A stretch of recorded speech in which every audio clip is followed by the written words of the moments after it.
চৌঠা মে দেখা হবে অমিত শাহ ও জ্ঞানেশ কুমারকে চ্যালেঞ্জ অভিষেক বন্দ্যোপাধ্যায়ের। যারা ভাবছেন মেঘনাদের মতো মেঘের আড়ালে লড়ে নির্বাচন কমিশন ইডি সিবিআই কে ব্যবহার করে আমাদের জব্দ করবেন, মানুষের ক্ষমতা দেখেছেন? 4 তারিখ অমিত শাহ যদি সৎ সাহস থাকে বাংলায় থাকবেন। জ্ঞানেশ কুমারকেও আমন্ত্রণ জানিয়ে গেলাম, বেলা 12টার পর দেখা হবে। কত ধানে কত চাল 4 তারিখ বোঝা যাবে। এবার ভোটে জঙ্গি কৃষ্ণনগর দক্ষিণে, সৌজন্যে সিপিআইএমএল।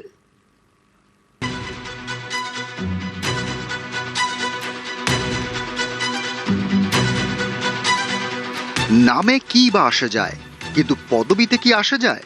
উত্তর দিতে পারবেন লাবণী, জলঙ্গি নদী পাড়ের লাবণী জঙ্গি, কৃষ্ণনগর দক্ষিণে সিপিআইএমএল এর প্রার্থী।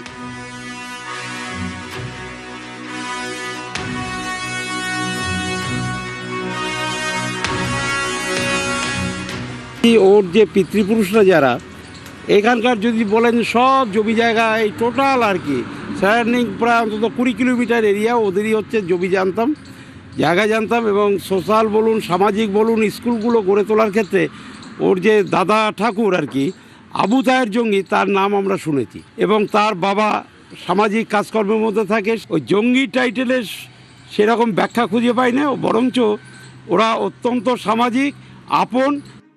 আগামী বুধবার রাজ্যের শেষ দফা নির্বাচন, ভোট রয়েছে কৃষ্ণনগর দক্ষিণেও।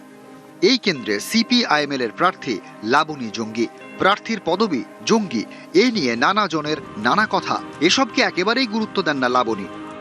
মেইন স্ট্রিমে এটা খুব স্বাভাবিক, কারণ মেইন স্ট্রিম পত্রিকারা খুব শর্টকাটে জঙ্গি শব্দটার অর্থ সন্ত্রাসবাদী করে দেয়। সেটা একটা সমস্যাজনক, কারণ সন্ত্রাসবাদী টেরোরিস্টের বাংলা করলে সন্ত্রাসবাদী হয়। আমাদের এখানে এই লাবণী জঙ্গি নিয়ে, জঙ্গি টাইটেল নিয়ে কোনো আপত্তি নেই, বা এখানে কোনো সাধারণ মানুষের ভিতরেও কোনো নেই। এটা ওদের পারিবারিক, ওরা জঙ্গি টাইটেলই অভ্যস্ত। জঙ্গি শব্দের উৎপত্তি ফার্সি শব্দ জাং থেকে। বাংলায় জঙ্গি শব্দটিকে সন্ত্রাসবাদী বোঝাতে ব্যবহার করা হয়। ফরাসি ভাষায় জঙ্গি শব্দের অর্থ যোদ্ধা।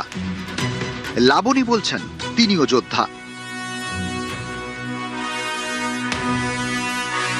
জঙ্গি শব্দটার মানে হচ্ছে যোদ্ধা।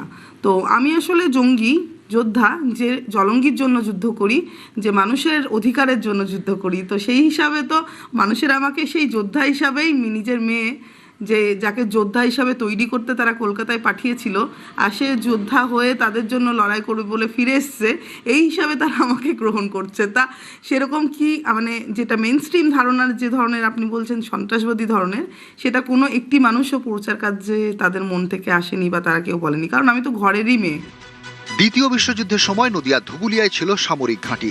কৃষ্ণনগর দক্ষিণ বিধানসভা কেন্দ্রের অন্তর্গত এই ধুবুলিয়ারই মেয়ে লাবণী জঙ্গি। পিএইচডি করছেন, ছবি আঁকেন। বামপন্থী পরিবার, জলঙ্গি নদী বাঁচাও আন্দোলনের সঙ্গে দীর্ঘদিন যুক্ত।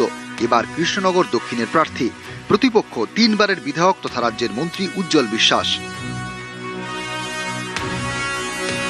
মানুষ স্বাচ্ছন্দ্যভাবে ভোটকে আসলে তার গণতান্ত্রিক অধিকারের একমাত্র একটা রাস্তা হিসাবে দেখছেন। তারা কোনোভাবেই মানে এই হিংসার মাটি তৈরি করতে দেবেন না। যে চৈতন্য লালনের যে প্রেমের ভূমি, সেই প্রেমের ভূমিকে অক্ষত রাখার যে লড়াই, সেটা এবারে নির্বাচনের লড়াই। ধুবুলা বটতলার যে জঙ্গি, এই জঙ্গি তথাকথিত রোহিঙ্গা জঙ্গির মতো নয়। এরা শান্তপ্রিয়, ভদ্র, যাদবপুর ইউনিভার্সিটির স্কলার। এরা সেই জঙ্গি। এরকম জঙ্গি হাজার হাজার পরিবারে জন্মগ্রহণ করুক। নদিয়ার কৃষ্ণনগর থেকে সমীর রুদ্র, নিউজ 18 বাংলা।